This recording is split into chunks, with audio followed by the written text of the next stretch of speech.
আল্লাহর কসম, নবী সাল্লাল্লাহু আলাইহি সাল্লাম ওই উম্মতের দিকে তাকাইয়া চোখের পানি ফেলে নবীজি বলবে, উম্মত, আমার 23 বছরের চোখের পানি, আমার তায়েফের রক্ত, আমার উহুদের দান শহীদ বিনিময়ে এই আমলনামা, এই আমলনামা। উম্মত, তুমি জানো না তায়েফে আমার এই পরিমাণ পাথর মারছে, যে পাথরের আঘাতে রক্ত ঝরতে ঝরতে আমার পায়ের জুতা পায়ের সাথে জমাট বাইধা গেছে। হযরত যায়েদ বলছে, রাসূলুল্লাহ সাল্লাল্লাহু আলাইহি ওয়াসাল্লামের জুতা মুবারক পায়ের সাথে জমাট বাইধা গেছে রক্তে। নবীজি জিজ্ঞেস করবে, উম্মত, এতটা রক্ত ঝরাইলাম, উহুদের ময়দানে দান শহীদ করলাম, ক্ষুধার কষ্টে পেটে 2টা পাথর বাঁধলাম, সারা রাত দাঁড়িয়ে আম্মা জান আয়েশা রাদিয়াল্লাহু তাআলা আনহা, নবীজির স্ত্রী বলছেন, আমার ভাই আমি শেষ করে দিচ্ছি, নবীজির স্ত্রী আম্মা জান আয়েশা রাদিয়াল্লাহু তাআলা আনহা বলছেন, আমি আমার রাসূলকে দেখছি এশার নামাজের পরে একটু পরেই তিনি দাঁড়াইছে, ফজরের নামাজের আজানের আগ পর্যন্ত এক দাঁড়ানোতে, আল্লাহর কসম, উম্মতের জন্য এক দাঁড়ানোতে চোখের পানি ফেলে কাঁদছে আর দোয়া করছে। হাত্তা তাওয়াররামাত কাদামা, 2টা পাও ফুলে ফুলে গেছে। নবী সাল্লাল্লাহু আলাইহি সাল্লাম এই আমলনামা দেখবে, দেখে বলবে, উম্মত, আমার এত চোখের পানি, আমার এত কান্না, তায়েফের এত রক্ত, উহুদের দান শহীদ করা, পেটে পাথর বাঁধা, ক্ষুধার কষ্টের বিনিময়ে, এই বিনিময় যদি কোনো বাবা তার ছেলেকে বলে, বাপ, গত 12টা বছর আমি তোরে জমি বিক্রি করছি, ভিটা বিক্রি করছি, আমার একটা হালের বলদ ছিল, এটা বেচা ফেলছি, আমার একটা মোটরসাইকেল ছিল, আমি এটা বিক্রি করে দিছি, তোর মায়ের কদ্দুর গহনা ছিল, আমি সেই গহনাটাও বিক্রি করে গত 6 বছর তোর ঢাকা শহরে পড়ালেখার, ইউনিভার্সিটির পড়ালেখার যাবতীয় খরচ আমি বাপ দিছি, বিটাটা পর্যন্ত বিক্রি করে দিছি, বন্ধক দিয়ে দিছি, বিনিময়ে আজ 6 বছর পরে তুই এই কি ফলাফল আনলা, এখানে ফেল। এই বাপ কি কাঁদবে না তখন? কথা বলেন না কেন? নবী সাল্লাল্লাহু আলাইহি সাল্লাম তো জিজ্ঞেস করবে, উম্মত, আমার 23 বছরের চোখের পানি, রক্ত, আমার ক্ষুধার কষ্টের বিনিময়ে এই তোমার চুল। আল্লাহ সবাই কবুল করে। বিষয়টা হলে একটা জিনিস বোঝা দরকার, প্রিয় ভাই নওজোয়ান, সবার কাছে আমি অনুরোধ করি, সংখ্যা কোনোভাবেই কোনো মূল বিষয় না। মনে করেন এখানে 50,000 লোক হইল, তো এতে করে আমার কবর রাজা মাফ তো আর কি, তাইলে আর আহামরি কি? তাইলে সংখ্যা কোনো বিষয় না, সফলতা কিংবা ব্যর্থতার জন্য সংখ্যা কোনো বিষয় না। কোরআন কারীমের মধ্যে আছে, আল্লাহ তাআলা বলেন, কালিলাম মা তাশকুরুন, শুকর আদায় করে কম, কালিলাম মা তাযাক্কারুন। কোরআন কারীমে আল্লাহ বলেন, আমি আল্লাহর কথা থেকে উপদেশ গ্রহণ করে কম। ওয়া কালিলুম মিন ইবাদিয়াশ শাকুর, আল্লাহ তাআলা বলেন আমার কৃতজ্ঞ শুকরকারী বান্দা হয় কম। তাহলে আল্লাহ তাআলা তো কমের প্রশংসা করছেন কিনা বলে? হ্যাঁ। তাহলে সংখ্যা কম কিংবা বেশি সফলতা কিংবা ব্যর্থতার জন্য কোনো বিষয় না। সবাই চিনতে হবে অথবা চিনে না, এই পরিচিত বা অপরিচিতি, এটাও সফলতার কোনো বিষয় না। সবাই চিনলে সফল, সবাই না চিনলে ব্যর্থ, এমন কথা কোরআন সুন্নায় না। এটা ইসলামী দৃষ্টিভঙ্গি না। মনে করেন এই কোরআনুল কারীমের মধ্যে 25 জন নবী এবং রাসূলের নাম আছে। কতজন? তাহলে এখন 25 জন নবী এবং রাসূলের নাম আছে। পৃথিবীর অন্যান্য সমস্ত কিতাব একত্র করলে আরো কিছু নবী রাসূলের নাম পাওয়া যাবে। আচ্ছা, ধরে নিলাম আরো 100, ধরে নিলাম আরো 200, ধরে নিলাম আরো 300, এত হবে না। তাইলে বাকি নবী রাসূলদের এখন সংখ্যা আমাদের সবাই আমরা মিলে বলি যে 25 জন নবী এবং রাসূলের নাম কোরআনে উল্লেখ হয়েছে। তো নবী এবং রাসূল সর্বমোট 25 জনই তো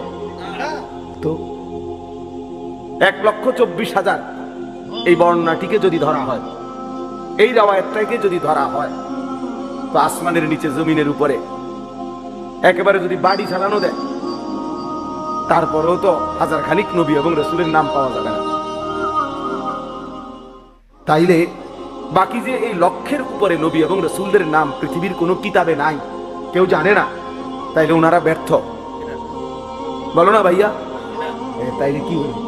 সবাই চিনতে হবে সফলতার জন্য, এটা জরুরি না, এটা জরুরি না। রাসূলুল্লাহ সাল্লাল্লাহু আলাইহি ওয়াসাল্লাম আরাফাতের ময়দানে বিদায় হজ্জে তিনি যখন ভাষণ দিছেন, খুতবা দিছেন, তখন ১৬ লক্ষ সাহাবী নবীজির সামনে ছিল হজ্জের ময়দানে। ১৬ লাখ সাহাবী মানে ১,২৫,০০০, তাহলে আরো কিছু কম বেশ হইতে পারে। এখন গোটা পৃথিবীর কোন কিতাবে এই ১৬ লক্ষ সাহাবীর নাম আসেনি, নাই। ৩১৩ জন বদরি সাহাবীর নাম, বদরের যুদ্ধের অংশগ্রহণকারী, ওনাদের নাম একসাথে পাওয়া যায়। আর আলাদা আরো সাহাবীদের নাম কিছু পাওয়া যাবে। সব তালাশ করলে তো হয়তো যদি ১,০০০ হয় বা ২,০০০ হয়, একেবারে ধরে নিলাম ৫,০০০ সাহাবীর নাম তালাশ করে খুঁজা পাওয়া গেল, তো বাকি যে ১,২০,০০০ সাহাবীর নাম পৃথিবীর কেউ জানে না, ওই শুধু আরাফ হজ্জের ময়দানে, তো ওনারা ব্যর্থ সবাই। তাহলে এটা বোঝা উচিত। সফলতা কিংবা ব্যর্থতার জন্য সংখ্যাও কোনো বিষয় না। যেমন কোরআন শরীফের সূরা ইয়াসিনের মধ্যে আছে ৩ জন রাসূল আল্লাহ তাআলা একটি এলাকায় পাঠাইছেন, এক এলাকায় ফাআযাযনা বিসালিসিন ফাকালু ইন্না ইলাইকুম মুরসালুন। ৩ জন মোট, এই ৩ জন রাসূল একটি এলাকায় দিবানিশি আল্লাহর দাওয়াত দিয়ে, কালেমার দাওয়াত দিয়ে ওনাদের হাতে কালেমা পড়ছেন, গ্রহণ করছেন শুধু একজন। কয়জন? একজন মাত্র, একজন। ওয়াজাআ মিন আকসাল মাদিনাতে রাজুল, সির্ফ একজন, একজন মাত্র ব্যক্তি কালেমা পড়ছে ৩ জনের দাওয়াতে, ৩ জন রাসূলের দাওয়াতে। তাইলে ইনারা এই ৩ জনের দাওয়াত মাত্র একজন গ্রহণ করলো, তাহলে ওনারা ব্যর্থ? এটা বোঝা উচিত, এটা বুঝলে সহজ। এজন্য সংখ্যা কোনো বিষয় না, মহান আল্লাহ পাক রব্বুল আলামিন গ্রহণ করলো কিনা সেটা বড় বিষয়। নবী সাল্লাল্লাহু আলাইহি ওয়াসাল্লাম বলছেন, ফাওয়াল্লাহি লা আন ইয়াহদিয়াল্লাহু বিকা রাজুলান ওয়াহিদান খায়রুন লাকা মিন হুমুরিন নাআম। আল্লাহর কসম, নবীজি বলছেন আল্লাহর কসম, তোমার দ্বারা যদি একজন ব্যক্তি হেদায়েত পায়, আল্লাহর পথ পায়, আখিরাতের সন্ধান পায়, নবীজি বলছেন তাহলে এটাই গোটা আরবের সমস্ত দামি ওট তোমারে হাদিয়া দেওয়ার চাইতে কোটি গুণে উত্তম। কয়জন ভাইয়া? একজন, রাজুলান ওয়াহিদান, একজন ব্যক্তি, একজনের ফিকিরে, এক আল্লাহর বান্দার বদলানোর ফিকিরে আল্লাহর কথা বলা যাবে। আমাদের যেখানে এখানে যারা উঠতি বয়সের কোন ইমাম সাহেব আছেন, আপনাদের জন্য এটা সবক। আপনারা যদি এটা ভাবতেন, বুঝেন, ইনশাআল্লাহ উম্মতের আরো ফায়দা। নওজোয়ান আলেম যারা উঠতি বয়সের, তাদের জন্য এটা সবক। আমি ওয়াজ করলে শুনবে কয়জন? হ্যাঁ, আমার ওয়াজ শুনবে কয়জন? না, এটা তো আপনারা বলে নাই, আপনারা তো কোনো সংখ্যা বাইদা দেয় নাই। কোরআন সুন্নাতে যে 50 জনের কম হইলে ওয়াজ শুরু করবে না, সাবধান, কবিরা গুনাহ। কথা বলেন না কেন? 48 জন হইলেও কি করবে না? না, সাবধান, মাইকে হুদিবা না। এমন কোন বিধান আছে? তাই আল্লাহর কথা বলতে থাকা, আল্লাহর জন্য বলতে থাকা, অল্প হোক বেশি হোক, সারাক্ষণ উম্মতের ফিকির করা। আমাদের দাওয়াত ও তাবলীগের বিশ্ববিখ্যাত মুরব্বী হযরত মাওলানা আহমদ লাট সাহেব দামাত বারাকাতুহুল আলিয়া, তিনি বলছেন রাসূলুল্লাহ সাল্লাল্লাহু আলাইহি ওয়াসাল্লাম এবং সাহাবায়ে কেরামের প্রত্যেকের দিলের মধ্যে এই ফিকির ছিল কিভাবে আল্লাহ পাকের এক এক বান্দা জাহান্নাম থেকে মুক্তি পাবে, জাহান্নাম থেকে মুক্তি পাবে। দোস্ত, এটা ছিল নবীজির ফিকির, এটা ছিল সাহাবায়ে কেরামের ফিকির। একজন আল্লাহর বান্দা কিভাবে বেঁচে যাবে। নবী সাল্লাল্লাহু আলাইহি ওয়াসাল্লাম বলছেন, ওয়া আনা আখিযুন বিহুজাজিকুম। এটা আমি বুঝাইতে হবে, এটা তরজমা। তরজমা বুঝাবার জন্য এইভাবে বুঝাই। আমি যদি আমার এই দোস্ত আবু হানিফ ভাই ও আমরা সাথী, ব্রাহ্মণবাড়িয়া দারুল আরকাম মাদ্রাসা আমরা একসাথে পড়ছি, অনেক মহব্বতের দোস্ত আমার। তো আমি দেখতেছি যে এখানে আগুনের মধ্যে সে নিজে ঝাঁপ দিতে চাচ্ছে, পড়তে যাচ্ছে। তো আমি তার হাত ধরে বললাম, দোস্ত ওটা আগুন, তুমি যাইও না, মানে তুমি জ্বলে যাইবা। সে আমার ইচ্ছা করলে উনি আমার হাত ধরে রাখলে ছেড়ে দিতে পারে, ছাড় বেটা, আমি যাবো, তোর ঠিক আছে, হতে পারে। এবার আমি কাঁধে ধরলাম, কাঁধে হাত দিয়ে বললাম, দোস্ত না, তুমি ওই আগুনে যাইও না, তুমি জ্বলে যাইবা, তুমি ক্ষতিগ্রস্ত হবা, আমি বন্ধু তোমারে যাইতে দেব না। এবারও ইচ্ছা করিলে কাঁধের হাত সে ছাড়াই দিতে পারে, কাঁধের থেকে হাত নামাই দিতে পারে, সর বেটা, আমি যাবই। আচ্ছা, এইবার যদি আমি এইভাবে কোমরে জড়াইয়া ধরি, কোমরে, যে না দোস্ত আমি তোরে যাইতে দেব না, ওই আগুনে পড়তে দিব না, তাইলে ছেলেরা বাবা তোমরা শোনো, তাইলে নিয়ম কি? হাতের বাঁধন ছেড়ে দেওয়া যায়, কাঁধের থেকে হাত ফেলে দেওয়া যায়, কিন্তু কোমরে যদি কেউ জড়াইয়া ধরে, এখান থেকে ছুটে যাওয়া কঠিন কিনা? কথা বলেন না, অনেক কঠিন। খোদার কসম নবী বলছে, ওয়া আনা আখিযুন বিহুজাজিকুম, উম্মত আমি চেয়েছি আমার একটা উম্মতকে এভাবে কোমরে জড়াইয়া ধরে জাহান্নামের আগুন থেকে বাঁচাই, আমি এটা চেয়েছি, আমার এক উম্মত তবুও যেন জাহান্নাম থেকে বেঁচে যায়, জাহান্নাম থেকে বেঁচে। এজন্য নবী সাল্লাল্লাহু আলাইহি ওয়াসাল্লাম দুয়ারে দুয়ারে ঘুরছেন, দাঁড়ে দাঁড়ে ঘুরছেন, কালেমার ফেরি করছেন, কালেমার ফেরি করছেন, কখনো উপরে কখনো নিচে, কখনো হাটে ঘাটে মাঠে বাজারে মেলায় তাবুতে তাবুতে, প্রত্যেক অবস্থায় পাথর মারছে তবুও কালেমার দাওয়াত দিছে, ধাক্কা দিছে তবুও নবী সাল্লাল্লাহু আলাইহি ওয়াসাল্লাম কালেমার দাওয়াত দিছে। আবু জেহেল উটের পচা নারী ভুরি পিঠের উপরে চাপায়া দিছে তবুও কালেমার দাওয়াত দিছে। তায়েফের পাথরের আঘাতে সারা দেহ রক্তে রঞ্জিত করে দিছে, এই রক্ত মাখা দেহ নিয়ে হাত তুলে উম্মতের জন্য বদদোয়া করে নাই, বোঝাই মাওলা মাফ করে দেন। ওরা বুঝে নাই, ওরা বুঝে নাই, ওরা আমারে চেনে নাই। আল্লাহুম্মা গফির লিকওমি ফাইন্নাহুম লা ইয়ালামুন, আল্লাহ আমার জাতিকে মাফ করে দেন। ওরা বুঝে নাই, ওরা চিনে নাই, ওরা চিনতে পারে নাই। এইভাবে দোস্ত ছেলেরা বাবারা, নবী সাল্লাল্লাহু আলাইহি ওয়াসাল্লাম চেষ্টা করছেন।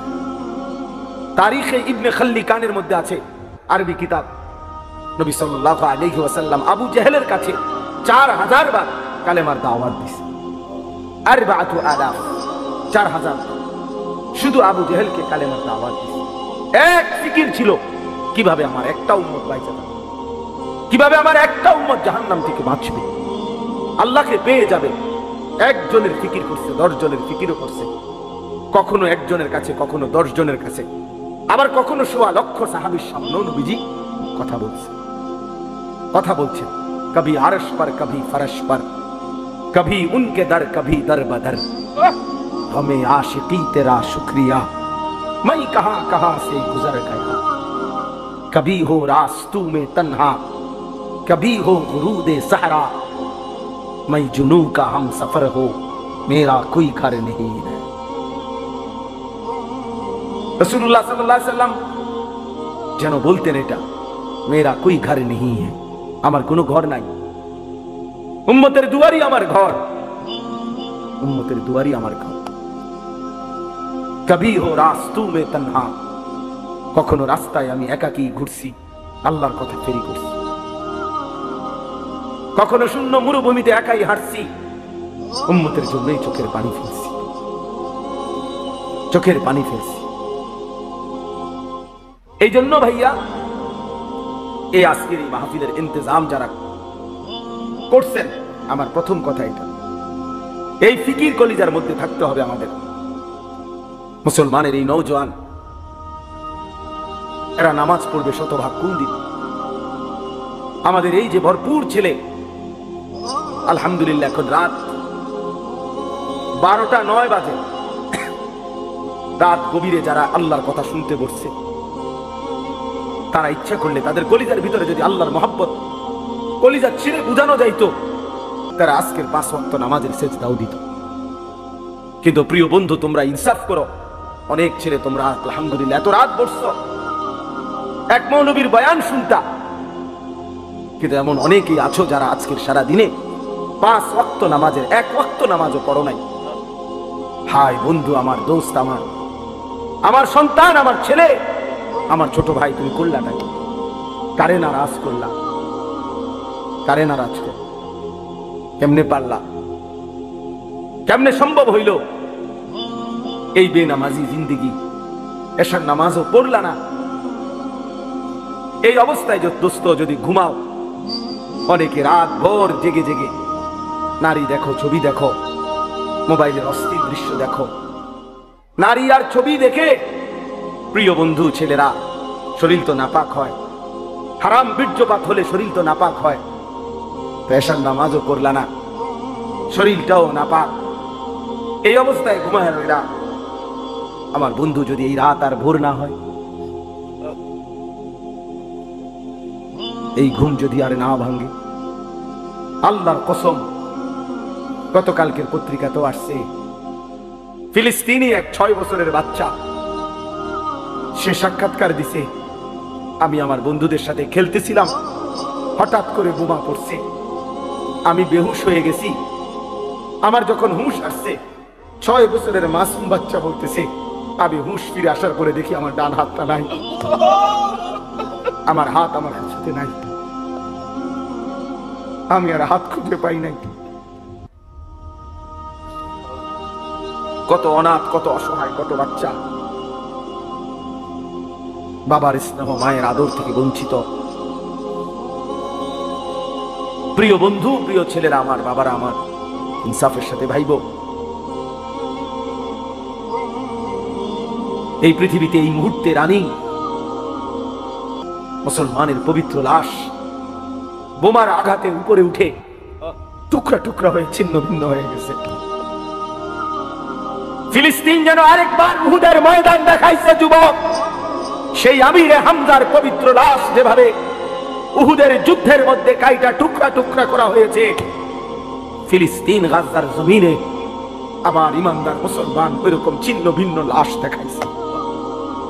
এমন দুর্বিষহ মুসলমানের যখন হালাত, মা যখন কাঁদে, শিশু যখন কাঁদে, রক্তের উপরে যখন ইমানদার গড়াগড়ি খায়, এই যুবক, এই অবস্থায় তুমি উলঙ্গ ছবি দেখো, মোবাইল দেখো, নাচ দেখো, একটা সাজদা দাও না, এটা ইনসাফ না যুবক। এটা মুসলমানের বাচ্চা হইতে পারে না, এটা ইমানদারের সন্তান হইতে পারে না। বেটা তুই, বেটা তুই কোনো মানুষের বাচ্চা না। বেটা তোর ভিতরে কোনো ইনসানিয়ত বলতে, মনুষ্যত্ব বলতে বলতে কিচ্ছু নাই। বেটা তোর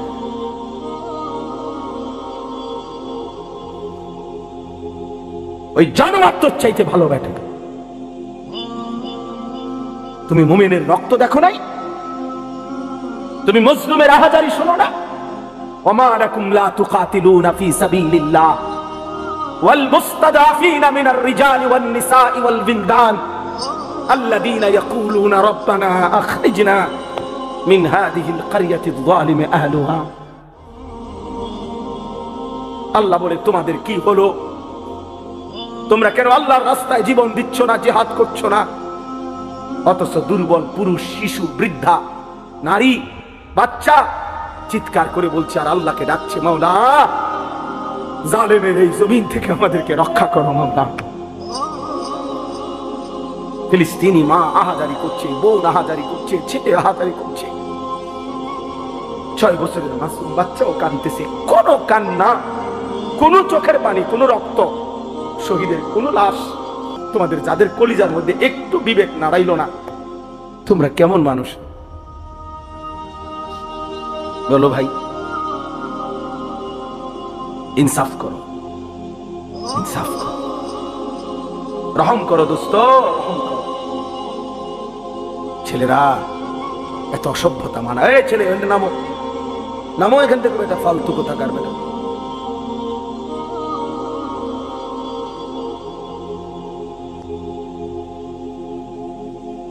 বলো মিয়া, ইনসাফ করো তুমি, আমার কথা রাগ হইও না, ইনসাফ করো।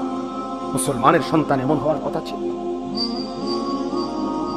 ইমানদারের সন্তান এমন হওয়ার কথা ছিল না। একজন মুসলমান, যার বাবা মুসলমান, মা মুসলমান, যার বংশ মুসলমান, যার রক্তে ইসলাম,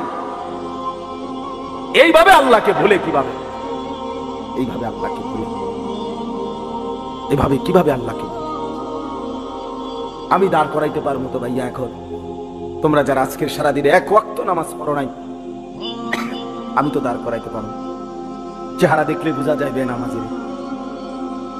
মুসলমানের সন্তান, বাপ, কার মতো চুল রাখলা বাবা? যে বেঈমান তোমার মা আর বোনের উপরে জুলুম করছে, যে বেঈমান তোমার ইমানদার ভাইয়ের রক্তে জমিন ভাসায় দিছে, তুমি তার মতো সাজলা? মুসলমান এত নির্লজ্জ হয় কেন? ইমানদার এত আত্মমর্যাদাহীন হয় কিভাবে? মনে রাখেন সবাই, এবার বলি, বিজয় ফিলিস্তিনেরই হবে। এই 1450 বছরের ইতিহাসে কখনোই কোনো কালে সম্মুখ যুদ্ধে, মুখোমুখি লড়াইয়ে চূড়ান্ত ভাবে কোনো বেঈমান কখনোই জিতে নাই, ইমানদার কখনোই হারে নাই। এরা সেই ইহুদি ইসরায়েলের কুত্তারা, এদের ইতিহাস পরাজয়ের ইতিহাস।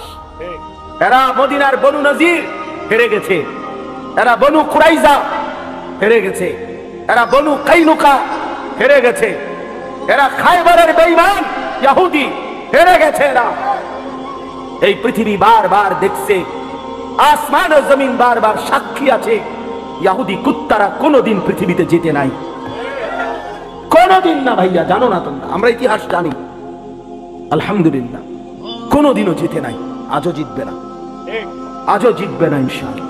সময়ের ব্যবধান, সব জালেমের পতন একই সময়ে হয় না, একই সময়ে হয় না। কারো পতন 950 বছর পরে হয়েছে, কারো পতন 400 বছর পরে হয়েছে, কারো পতন 150 বছর পরে হয়েছে, কারো পতন সিরিয়ায় 48 বছর পরে হয়েছে, বাংলাদেশের জালেমের পতন 16 বছর পরে হয়েছে। অতএব এটাই সত্য, ইসরায়েলের কুত্তারাও হেরে যাবে ইনশাআল্লাহ। মনে রেখে দিবেন, এতে কোনো সন্দেহ নাই, এতে কোনো সন্দেহ নাই। কিন্তু দেখার বিষয় হলো আল্লাহ তাআলা ঈমানের বিজয় দিবে, বিজয় দিবে। ফিলিস্তিন হারে নাই, মাটির নিচে হাজার হাজার মুজাহিদ অক্ষত আছে, মুজাহিদ জেগে আছে, ইমানদার জেগে আছে।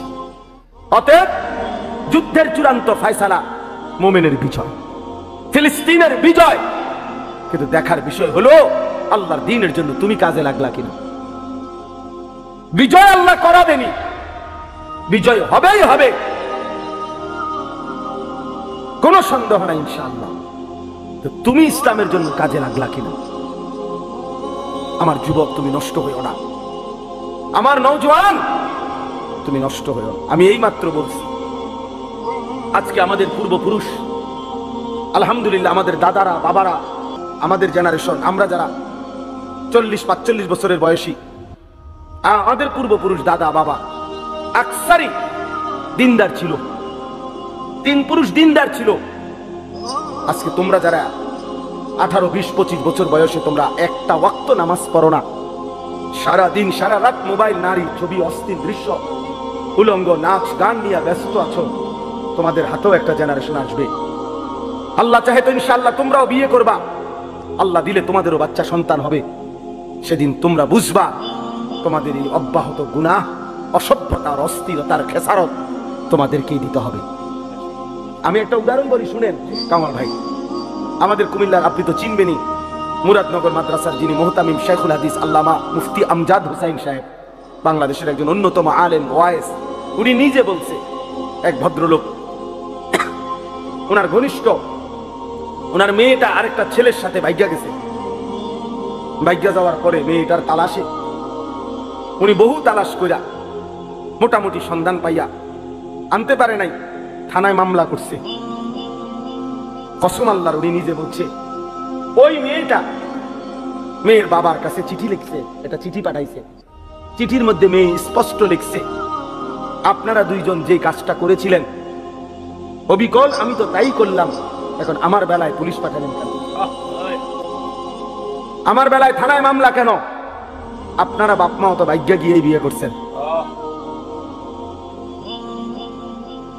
এখন আমার বেলায় থানায় পুলিশ পাঠালেন কেন, মামলা দিলেন কেন? ওই বাবা অঝরে কাঁদছে যে হ্যাঁ, আমার সন্তান আমার বেইজ্জতি আমারে শোধ দিয়ে দিল, আমার পাপ আমারে বুঝাই দিল, ফিরাই দিল আমার সন্তান। এই জন্য প্রিয় সন্তান মনে রাখো, আমার কাছে আরবি কিতাব আছে, ইমাম ইবনুল কাইয়িম আল জাওজি রাহমাতুল্লাহ আলাইহির কিতাব আদ-দা ওয়াদ দাওয়া কিতাবের নাম। এই কিতাব রোগ এবং তার ঔষধ, গুনাহের ব্যাপারে, অনেক গুনার ব্যাপারে উনি আলোচনা করছেন। তো ওইখানে জিনা ব্যভিচার, নারীর সাথে অসভ্যতা অশ্লীলতার ব্যাপারে যে আলোচনা করছেন, ওইখানে একটা বাণী আছে, আমি দাগ দিয়ে রাখছি। ইমাম শাফিঈ রাহমাতুল্লাহ আলাইহি বলছে, বিশ্ববিখ্যাত ইমাম, চার মাযহাবের একজন ইমাম, হানাফি শাফিঈ আমরা বলি না, এই ইমাম শাফিঈ রাহমাতুল্লাহ আলাইহির একটা বাণী, উনি বলছেন আয-যিনা কারজুন। ইমাম শাফিঈ রাহমাতুল্লাহ আলাইহি বলছে, যুবক ছেলেরা বাবা শোনো, উনি বলছে জিনা এবং ব্যভিচার এটা করজ, এটা ঋণ। ঋণ যেমন শোধ দিতে হয়, তোমার এই অসভ্যতা ব্যভিচার তোমার ফ্যামিলির কাউকে না কাউকে দিয়ে শোধ দিতে হবে। আল্লাহর কসম, তোমার যদি বিশ্বাস না হয় এই কিতাব আমি দেখাবো, এবং এই কিতাবের বাংলা অনুবাদও আছে, তোমার শোধ দিতে হবে। যদি তওবা না করে ফিরে না আসে, আর আল্লাহ যদি মাফ না করে, তাহলে এটা কি দিতে হবে? সুদ। এটা ঋণ। আয-যিনা কারজুন, জিনা এবং ব্যভিচার কারজ, ঋণ। ঋণ। অতএব দোস্ত আমার, বন্ধু আমার,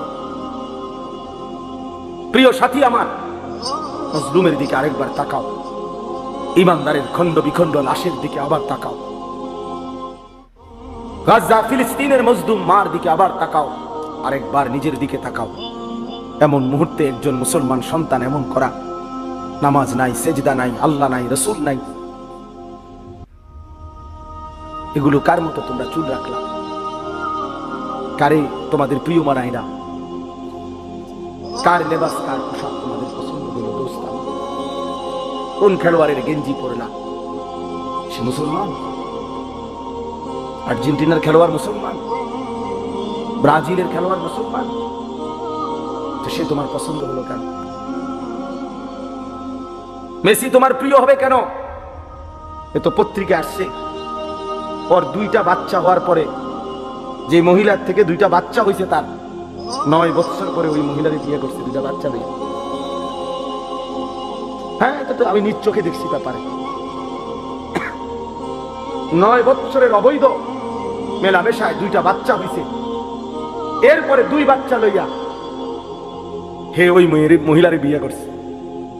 9 বছর পরে, বাচ্চা হয়েছে আর 9 বছর আগে। এত বড় অসভ্য কোন মুসলমানের সন্তানের মডেল হইতে পারে? তো তোমার চুল তার মতো হবে কেন? সামান্য বিবেক কি থাকবে না মিয়া? বলো। হাইসো না বাপ, হাইসলে মনে রেখো তুমি প্রতিবন্ধী, মূলত তোমার তার সিরা। এই জন্য কোনো কথাই তোমার উপরে আসর করে না, কারণ মাতাল এমনই হয়, যার তার সিরা পাগল, সে সব কথাই হাসে, কারণ তার তো তার সিরা নাই। তো বিবেকের দংশন থাকা উচিত, নাই তো বিবেকের মধ্যে একটু অনুশোচনা আসা উচিত যে আমার কি করণীয় এই মুহূর্তে পৃথিবীতে। 1948 সালে ব্রিটিশ এই ফিলিস্তিন ভূখণ্ডের তাদের অধিকার ছেড়ে দিছিল। 1948 সালে ইসরায়েলের এই বেঈমানরা অবৈধভাবে তাদের এই রাষ্ট্র ঘোষণা দিয়ে সেদিন থেকে মুসলমানদের উপরে ফিলিস্তিনে জুলুম শুরু করেছে। আমার ভাই, আজকে 77 বছর। তুমি এখন ক্যালকুলেটর লাগাও, 1948 থেকে 2025, ৭৭ বছর একটানা মজলুম ফিলিস্তিনি রক্ত দিচ্ছে, জীবন দিচ্ছে। 1947 ইংরেজিতে ব্রিটিশ যখন এই ভারতীয় উপমহাদেশ থেকে চলে যায়, তখন র্যাডক্লিফ ব্রিটিশ একজন গবেষক, সে এই দেশ মানে এই ভারতের হিন্দুস্তানের মানচিত্র আইকা দিছিল, এক অংশে হিন্দুস্তান এক অংশে পাকিস্তান, কিন্তু কাশ্মীর সংখ্যাগরিষ্ঠ মুসলমানের একটা এলাকা, ওইটার কোনো সমাধান দিয়া যায় নাই তারা, এটা কোন অংশে। এই 47-এর পর থেকে আজকে 78 বছর এক টানা কাশ্মীরের মুসলমান কলিজার খুন দিচ্ছে, রক্ত দিচ্ছে, আজও তারা স্বাধীনতা পায় না। 78 বছর ধরে, 1947 থেকে 2025। 1964 ইংরেজিতে সর্বপ্রথম রোহিঙ্গার মুসলমানরা জুলুমের শিকার হয়েছে, শুরু হয়েছে। এই সামরিক সরকার, জান্তা সরকার তাদের উপরে জুলুম শুরু করছে। আজকে বরাবর 61 বছর, 2025 সাল, 64 থেকে প্রিয় বন্ধু 61 বছরেও রোহিঙ্গা মুসলমানরা তাদের আজাদি পায় নাই, তারা তাদের জমিনের মালিকানা বুঝে পায়। এজন্য আমার দোস্ত, ইনসাফের সাথে ভাই, একবার যদি পিছলা খাও আরেকবার দাঁড়াইতে কষ্ট হয়ে যাবে, একবার যদি পাও পিছলে পড়ে যাই আরেকবার দাঁড়াইতে কষ্ট। তাহলে 77 বছর মজলুম ফিলিস্তিনি মার খাবে, 78 বছর কাশ্মীরে রক্ত ঝরবে, 61 বছর টানা রোহিঙ্গা রক্ত ঝরবে, আর তোমার উপরে আমার উপরে কখনোই কোনো মুসিবত আসবে না এমন কাগজপত্র গ্যারান্টি করা আছে তো? বলো না, একটা ছেলে বলো। তাইলে বাবা তুমি কেমনে আরো নিশ্চিন্ত হয়ে গেলা? তুমি এমন নিরাপদ হয়ে গেলা কিভাবে যে তোমার এক ওয়াক্ত নামাজ নাই, সেজদা নাই, আল্লাহ নাই, রাসূল নাই, হালাল হারামের কোনো পাক নাফাকের কোনো ভাগ ধরে না। একটা মোটরসাইকেল জিন্দিগি, একটা মোবাইল জিন্দিগি, একটা নারীর সাথে প্রেম, এটাই জীবন, চুলের ফ্যাশন এটাই জীবন বানায় ফেলছো, বন্ধুদের সাথে অসৎ আড্ডা, কিছু অশ্লীল বিশ্রী বাজে কথাবার্তা, নিজেদের মধ্যে অসভ্য নোংরা কথাবার্তা, এটাকেই জীবনের আনন্দ, হাসি খুশি বানায়। অসভ্যতা আনন্দ হয় কেমনে ভাইয়া? প্রিয় ভাই বলো, কোন কোন কিতাবে লিখছে, কোন বইতে লিখছে, কোন ডিকশনারিতে যে নোংরামিটা আনন্দ, অসভ্যতা আনন্দ?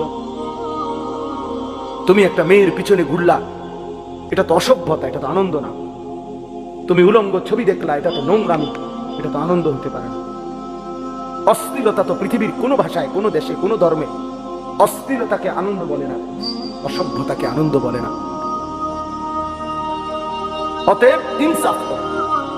মূলত দিল মরে গেছে যার, আখিরাত ভুলে গেছে যে, ইনসানের কাতার থেকে যে নিজেকে বিচ্ছিন্ন করেছে, জন্তু এবং জানোয়ারের খাতায় যে নিজের নাম লেখাইছে, অসভ্যতার, অস্থিরতা, আল্লাহকে ভুলে থাকা একমাত্র তার পক্ষে সম্ভব।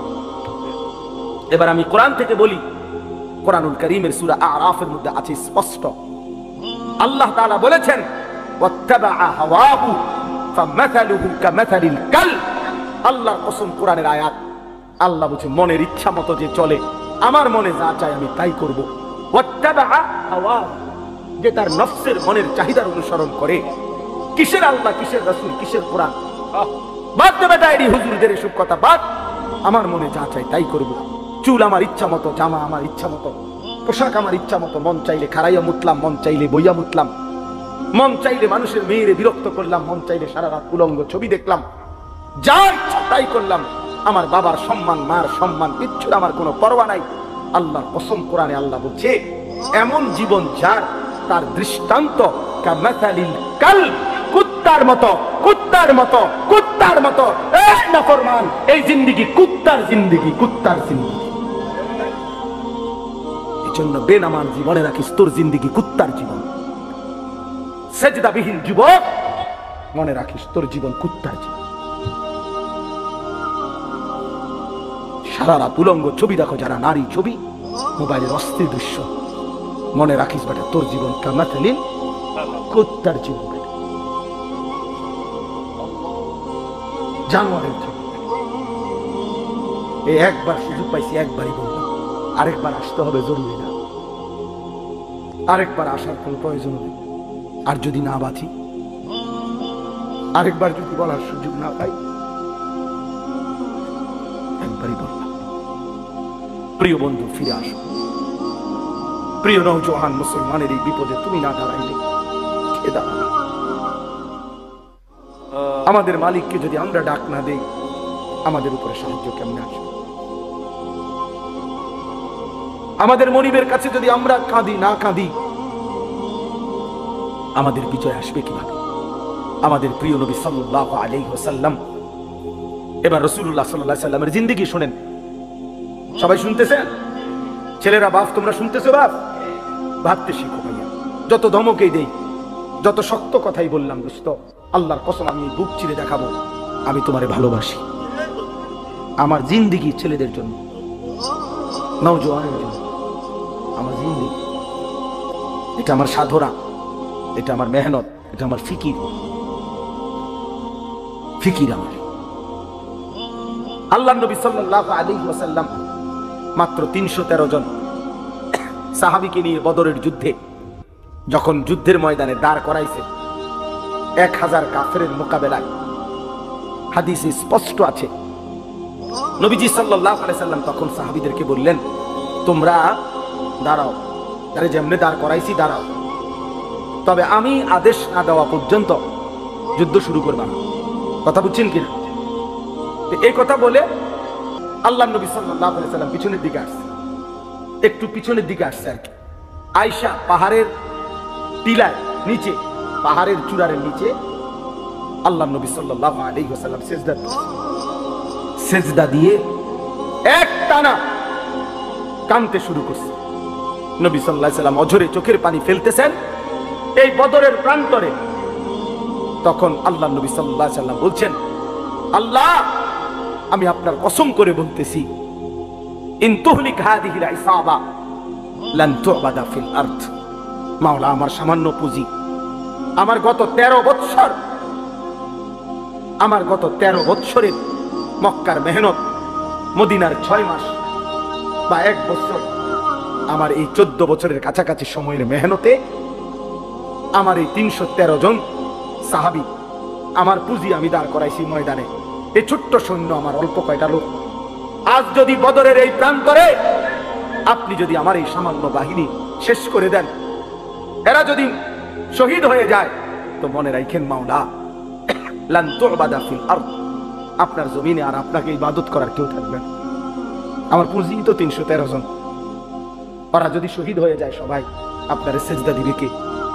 আপনার গোলামি করবে কে?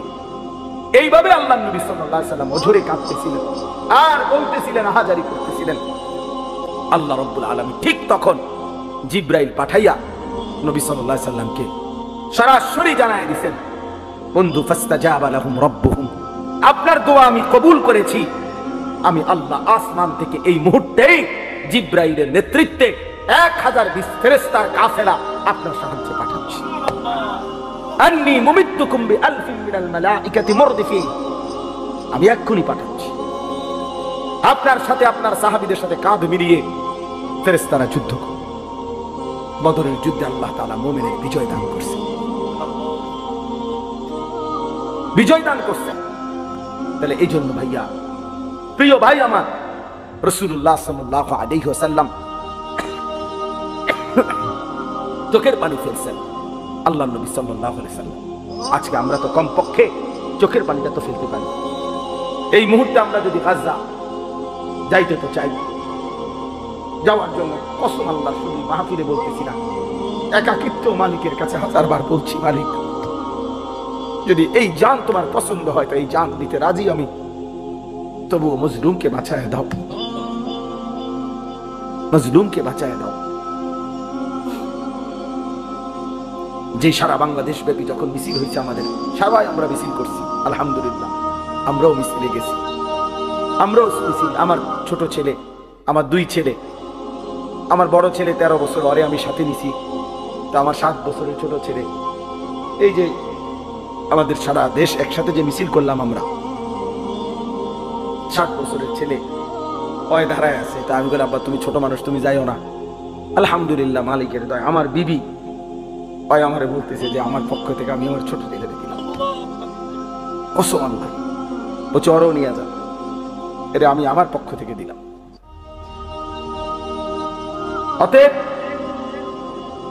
আমি এই মাত্র বলছি, রাসূলুল্লাহ সাল্লাল্লাহু আলাইহি সাল্লামের একজন মহিলা সাহাবী হযরত আয়েশা রাদিয়াল্লাহু তাআলা আনহার বড় বোন হযরত আসমা রাদিয়াল্লাহু তাআলা আনহা, ওনার ছেলে ছিলেন আব্দুল্লাহ ইবনে জুবায়ের রাদিয়াল্লাহু তাআলা আনহু, বিখ্যাত সাহাবী।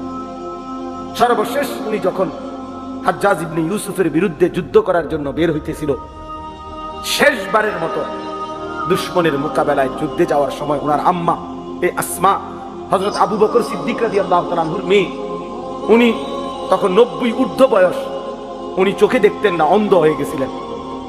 এই মহিলা আসমা আবু বকর রাদিয়াল্লাহু তাআলা আনহুর কন্যা, মানে আয়েশা রাদিয়াল্লাহু তাআলা আনহার বোন। তো আব্দুল্লাহ ইবনে জুবায়ের ওনার ছেলে, উনি যুদ্ধে যাবে, শেষবারের মতো মার কাছে আসছে বিদায় নিতে। মারে আয়েশা বলছে, মা আমার এই শেষবারের মতো দোয়া করে দাও, আমি শহীদ হওয়ার জন্য দুশমনের মোকাবেলায় যাচ্ছি। তো মা তো চোখে দেখে না, আমরা নিজে উর্দু কিতাবে পড়ছি।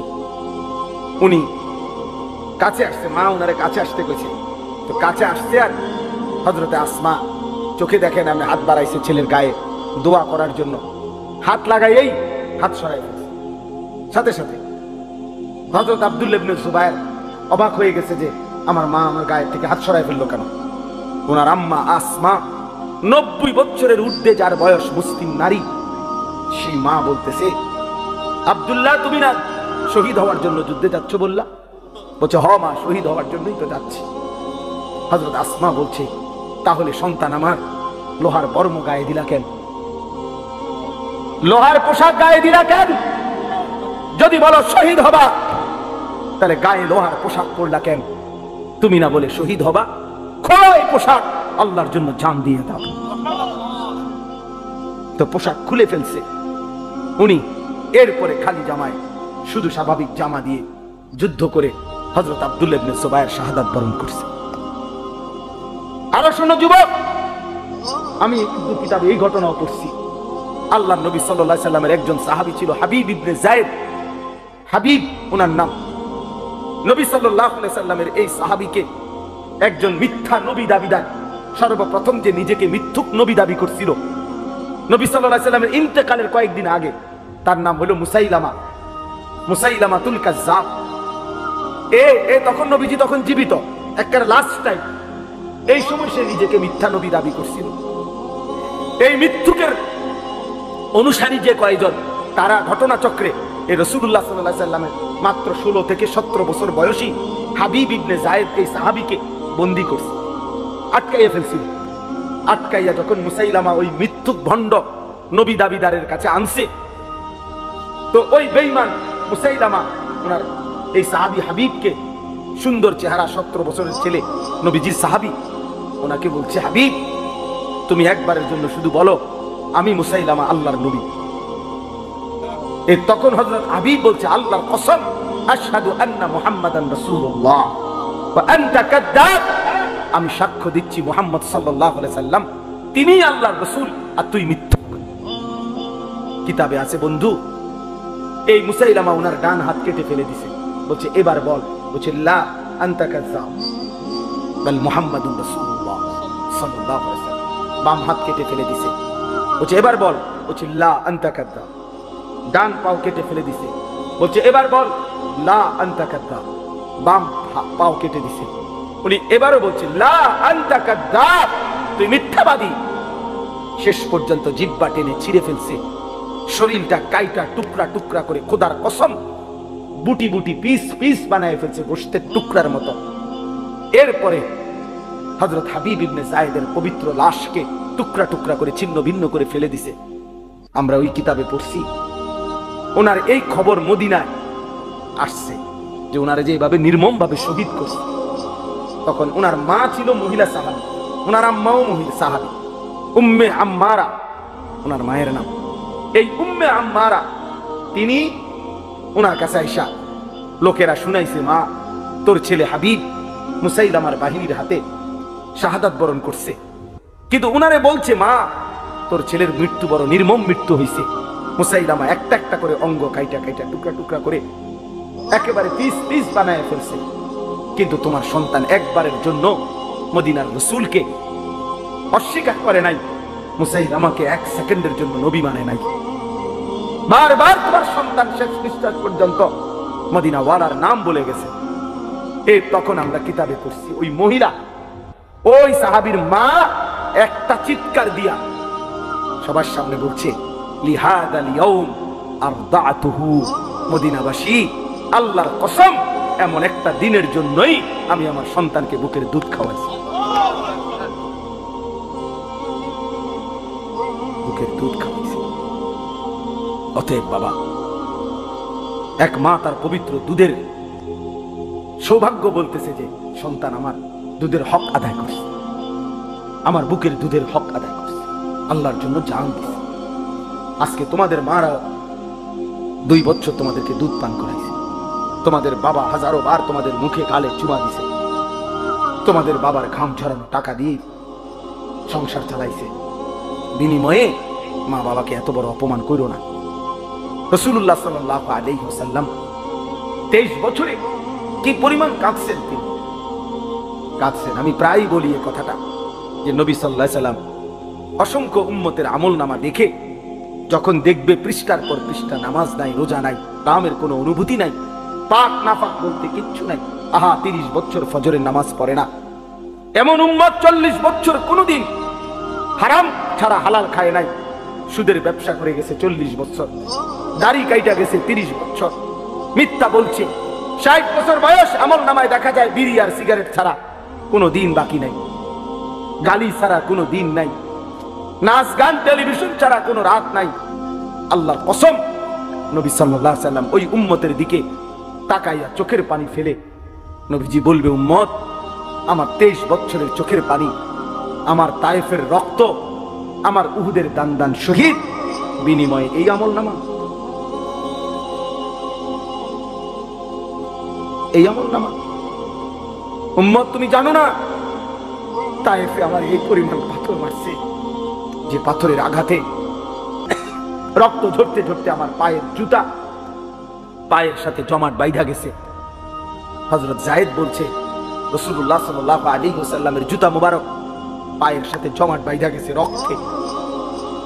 নবীজি জিজ্ঞেস করবে, উম্মত এতটা রক্ত ঝরাইলাম, উহুদের ময়দানে দান দান শহীদ করলাম, ক্ষুধার কষ্টে পেটে 2টা পাথর বাঁধলাম, সারা রাত দাঁড়িয়ে আম্মা জান আয়েশা রাদিয়াল্লাহু তাআলা আনহা নবীজির স্ত্রী বলছেন, আমার ভাই আমি শেষ করে দিচ্ছি, নবীজির স্ত্রী আম্মা জান আয়েশা রাদিয়াল্লাহু তাআলা আনহা বলছেন, আমি আমার রাসূলকে দেখছি এশার নামাজের পরে একটু পরেই তিনি দাঁড়াইছে, ফজরের নামাজের আজানের আগ পর্যন্ত এক দাঁড়ানোতে, আল্লাহর কসম উম্মতের জন্য এক দাঁড়ানোতে চোখের পানি ফেলে কাঁদছে আর দোয়া করছে। হাত্তা তাওয়াররামাত কাদামাহু, 2টা পাও ফুলে ফুলে গেছে। নবী সাল্লাল্লাহু আলাইহি সাল্লাম এই আমলনামা দেখবে, দেখে বলবে, উম্মত আমার এত চোখের পানি, আমার এত কান্না, তায়েফের এত রক্ত, উহুদের দান দান শহীদ করা, পেটে পাথর বাঁধা, ক্ষুধার কষ্টের বিনিময়ে, এই বিনিময় যদি কোনো বাবা তার ছেলেকে বলে, বাপ গত 12টা বছর আমি তোরে জমি বিক্রি করছি, ভিটা বিক্রি করছি, আমার একটা হালের বলদ ছিল এটা বেচা ফেলছি, আমার একটা মোটরসাইকেল ছিল আমি এটা বিক্রি করে দিছি, তোর মায়ের কুদ্দুর গহনা ছিল আমি সেই গহনাটাও বিক্রি করে গত 6 বছর তোর ঢাকা শহরে পড়ালেখার, ইউনিভার্সিটির পড়ালেখার যাবতীয় খরচ আমি বাপ দিছি, বিটাটা পর্যন্ত বিক্রি করে দিছি, বন্ধক দিয়ে দিছি, বিনিময়ে আজ 6 বছর পরে তুই এই কি ফলাফল আনলা, এখানে ফেল। এই বাপ কি কাঁদবে না তখন? কথা বলেন না কেন? নবী সাল্লাল্লাহু আলাইহি সাল্লাম তো জিজ্ঞেস করবে, উম্মত আমার 23 বছরের চোখের পানি, রক্ত, আমার ক্ষুধার কষ্টের বিনিময়ে এই তোমার চুল, এই তোমার পোশাক, এই তোমার আমলনামা, কি জবাব দিবেন? হ্যাঁ কি বলেন? এইখানে এই আয়াত আমি পড়ছি, এই আয়াত রাসূলুল্লাহ সাল্লাল্লাহু আলাইহি সাল্লামের জন্মেরও বহু আগে। হযরত ইব্রাহিম আলাইহিস সালাম তিনি আল্লাহর কাছে দোয়া করছেন, আল্লাহ আমি সারাটা জীবন আমি আপনার কাছে আমার ভালোবাসা মহব্বতের পরীক্ষা দিছি।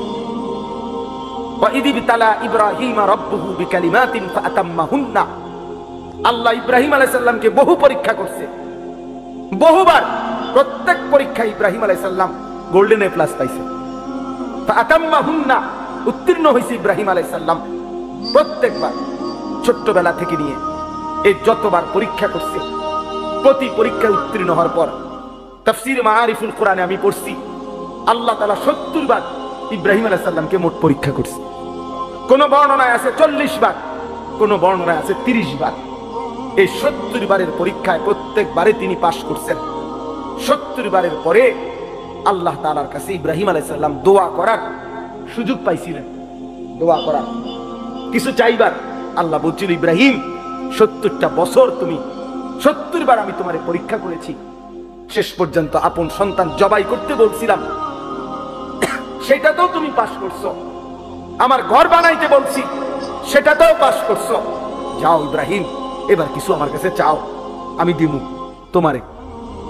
ইব্রাহিম আলাইহিস সালাম তখন আল্লাহর কাছে বলছিলেন, আল্লাহ, আমার জীবনের এই 70টা পরীক্ষার বিনিময়ে, সারা জীবনের আপনার কাছে আমি যা পরীক্ষা দিয়ে পাশ করছি, সবগুলো ভালো ফলাফলের বিনিময়ে আমি আপনার কাছে শুধু একটা জিনিস চাই।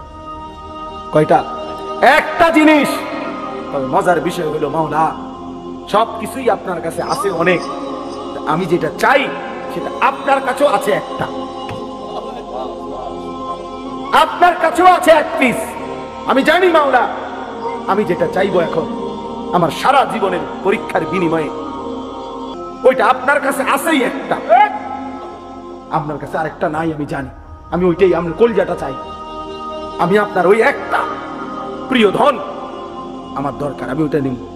আল্লাহ বলছে, বলো না ইব্রাহিম, দিমু যেহেতু সিদ্ধান্ত নিছিয়ে তোমার এসকা, কও, যাও, যেটাই চাও, যত প্রিয়ই হোক আমার, আমি দেব ইব্রাহিম, বলো তুমি। ইব্রাহিম আলাইহিস সালাম তখন এটা চাইছে, রব্বানা ওয়াবআস ফীহিম রাসূলাম মিনহুম। আল্লাহ, আমার সন্তান ইসমাঈলের বংশে আমি ওই শেষ জামানার পয়গম্বর, আখিরি পয়গম্বর, নবী দু জাহান, নবী দু শাহান, নবী দু আলম, ফখর মওজুদাত, সৈয়দুর রসুল, মুসাদ্দিকুর রসুল, নবীউল আম্বিয়া, ইমামুল মুত্তাকিন, ইমামুল মুরসালিন, ইমামুল আতকিয়া, ইমামুল আম্বিয়া, ইমামুল মুরসালিন, খায়রু খালকিল্লাহ মুহাম্মদ আরবি সাল্লাল্লাহু আলাইহি সাল্লাম, আখিরি মুহাম্মদ বন্ধুকে আমি আমার সন্তানের বংশে চাই। আমি মুহাম্মদ চাই, মুহাম্মদ।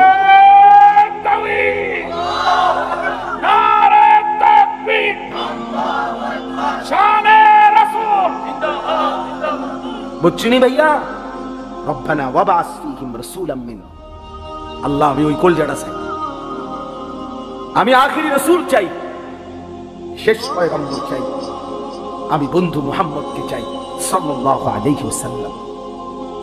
এখন নবী সাল্লাল্লাহু আলাইহি ওয়াসাল্লাম আখিরি নবী, নবী মুহাম্মদ সাল্লাল্লাহু আলাইহি ওয়াসাল্লাম মহান আল্লাহ পাকের কাছে কয়জন?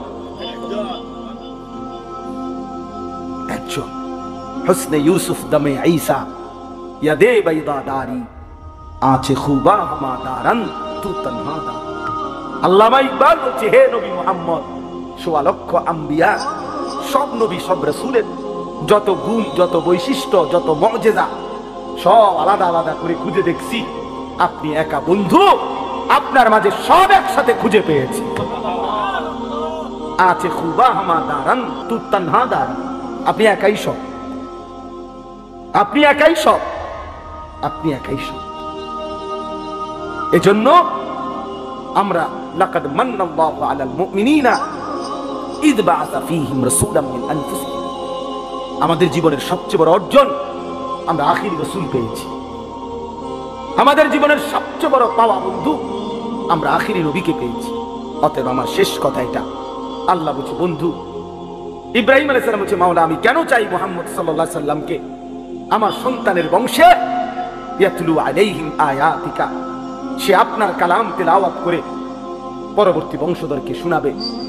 ওয়া ইউআল্লিমুহুমুল কিতাবা ওয়াল হিকমা, কোরআন এবং সুন্নাহর আলোকে আপনার বান্দাদের জীবন গড়ে দিবে।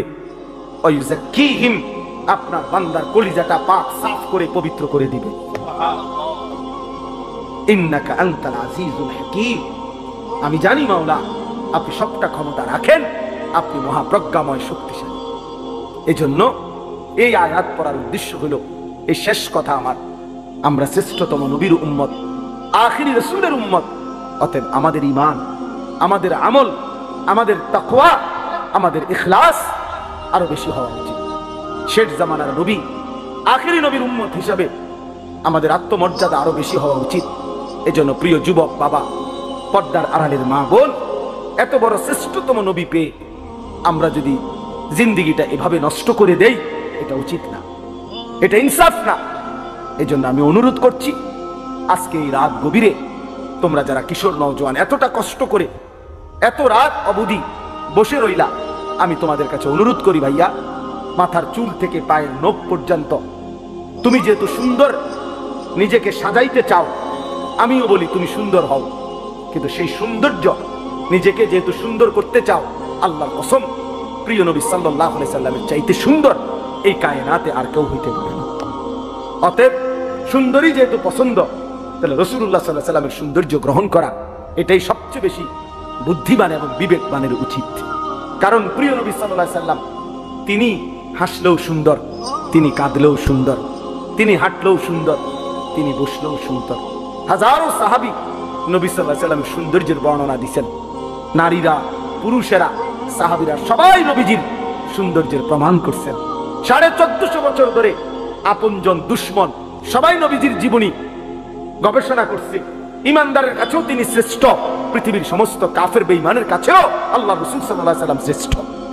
তাহলে তিনি বন্ধুর কাছেও শ্রেষ্ঠ, তিনি দুশ্মনের কাছেও শ্রেষ্ঠ। আমাদের নবীর চাইতে শ্রেষ্ঠ কোন দিক থেকে এই পৃথিবীর কোন বেঈমানও কাউকে এই পর্যন্ত প্রমাণ করতে পারে নাই। তাইলে শ্রেষ্ঠতম রাসূল আমার থাকতে তুমি বেঈমানের মতো সাজবা কেন? কেন তুমি সুন্নাত ছেড়ে দিবা? কেন তুমি আল্লাহ রাসূল সাল্লাল্লাহু আলাইহি সাল্লামকে ছেড়ে দিবা? অতএব একটা যুবক যদি বুঝো, আমি তোমার জন্য বললাম, আমি একজনের জন্য বললাম, একজন। আল্লাহ তাআলা আমাদের প্রত্যেককে কবুল করে নেন। ছেলেরা বাবা, আল্লাহর ওয়াস্তে বাপ, তোমরা আখলাক সুন্দর করো, তোমরা তোমাদের এই চুল স্বাভাবিক বানাও, তোমরা দয়া করে আল্লাহর ওয়াস্তে বন্ধু এই চুল চারিদিকে সমান করে কাটো। এগুলা দাজ্জালের চুল। এই দাজ্জাল ইহুদিদের খোদা, এখানে পরিষ্কার হাদিস আছে ভাইয়া। ইহুদিরা যাকে খোদা মনে করে সে দাজ্জাল, দাজ্জাল। আর আল্লাহ রাসূল সাল্লাল্লাহু আলাইহি ওয়াসাল্লাম বলেছে দাজ্জালের চুল হবে এলোমেলো, একেবারে বিশুদ্ধ হাদিস। স্বাভাবিকতার পরিপন্থী যত চুল, এগুলা দাজ্জালের চুল। খোদার কসম, রব্বে কাবার কসম, এই মসজিদের ঘরের মালিকের কসম, আল্লাহ রাসূল সাল্লাল্লাহু আলাইহি ওয়াসাল্লাম বলেছে দাজ্জালের চুল হবে স্বাভাবিকতার পরিপন্থী। এজন্য এই চুল রাখো না, এই চুল রাখো না, তুমি দুশমনের খপ্পরে পড়ে যাবে। দয়া করে ফিরে আসো, নামাজ পড়ো, 5 ওয়াক্ত নামাজ, ফজরের নামাজ পড়ার চেষ্টা করো। ইনশাআল্লাহ তোমাদের হাতেই আগামী দিনের ইসলামের বিজয় হবে। হ্যাঁ, যেই যুবকের হাতে যদি, নওজোয়ানের হাতে যদি জালেম ভাগতে পারে, নওজোয়ানের হাতে কালেমার পতাকা উড়বে ইনশাআল্লাহ। বাংলাদেশেও ইসলামের পতাকা উড়বেই ইনশাআল্লাহ। এজন্য আমি উদাত্ত আহ্বান জানিয়ে আজকের এই সুন্দর আয়োজন শেষ করলাম। আল্লাহ তাআলা আমাদের সকলকে ঈমান, আমল, তাকওয়া, রাসূলুল্লাহ সাল্লাল্লাহু আলাইহি ওয়াসাল্লামের সুন্নাতের মহব্বত দান করেন। আমিন। সুবহানাল্লাহি ওয়া বিহামদিহি।